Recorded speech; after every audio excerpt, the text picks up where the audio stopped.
So in the last video, we defined what the average value of a function was. Just as a reminder, the average value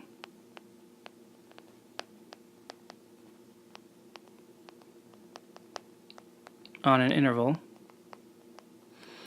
was equal to 1 over b minus a, the integral from a to b.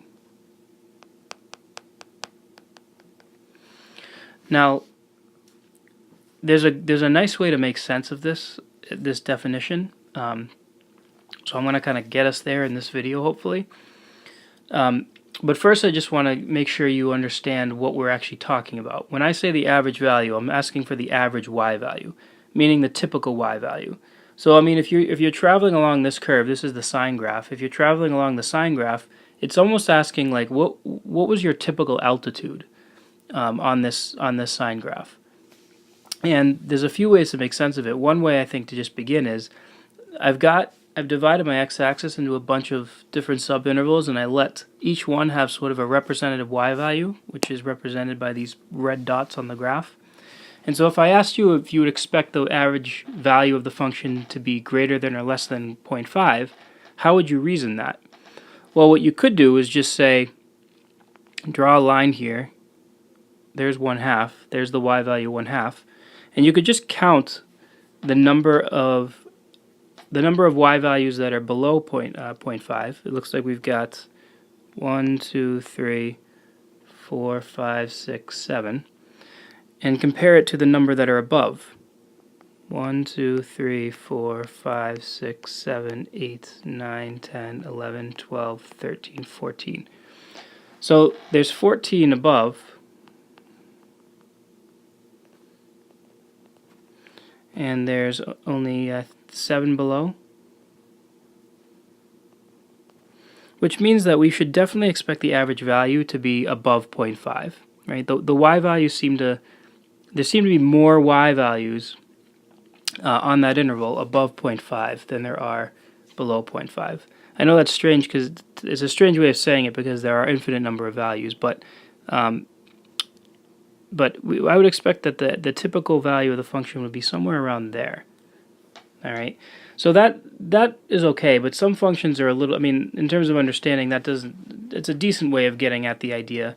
The problem is I think some curves can kind of bend in certain ways where it's not so obvious what the representative y value is. So the next slide I'm going to give you another way of thinking about it, which I think will make a lot more sense.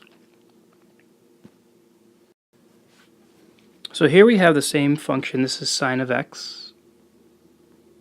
And the question would be, what's the average value of sine of x on the interval 0 to b? So in the last slide, we sort of reasoned that it's probably more than 0.5. But one thing that's kind of strange is that this definition has to do with area, right? This integral is area. So why would the average value have anything to do with area, right? This is the blue function here. If I want its average value, why am I talking about area at all? Well, I think the best way to think about this is I want you to imagine that this is a tank of water from, whose base goes from 0 to b. And I want you to think of the blue area under the sine graph as like a wave of water, right? And it's splashing around the tank.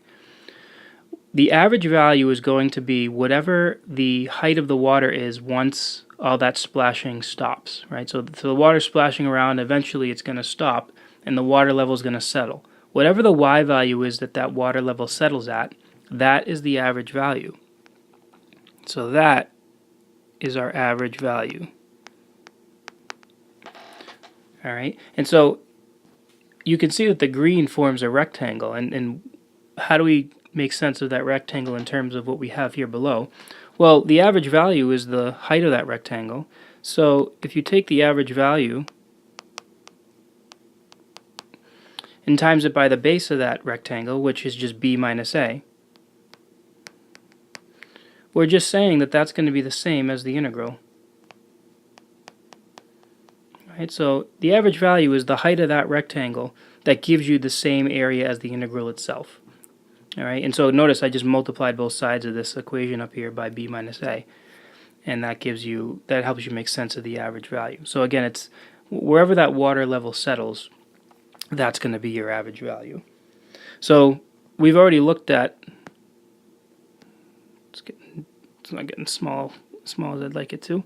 We've already looked at a couple of areas involving sine of x. So let me just kind of finish this video by showing you that the average value of sine of x on the interval 0 to pi, so the average of sine of x on 0 to pi, we can see it's 2 over pi, but how do we actually calculate that? Well, it's 1 over pi minus 0, the integral from 0 to pi of sine of x, and we've used our calculator to find that integral 0 to sine of x at this point, if you've been following my videos. So that's 1 over pi, and that was 2. That integral was 2. So it's 2 over pi, which is roughly 2/3, so that's more than 0.5. So if the water under the sine graph, once it settles, it's going to settle to a height of 2 over pi, which is the average value of that function. So hopefully this helps you make some more sense of what the average value actually is and why it's defined that way. I think viewing it in terms of this analogy helps you make sense of why we define it that way.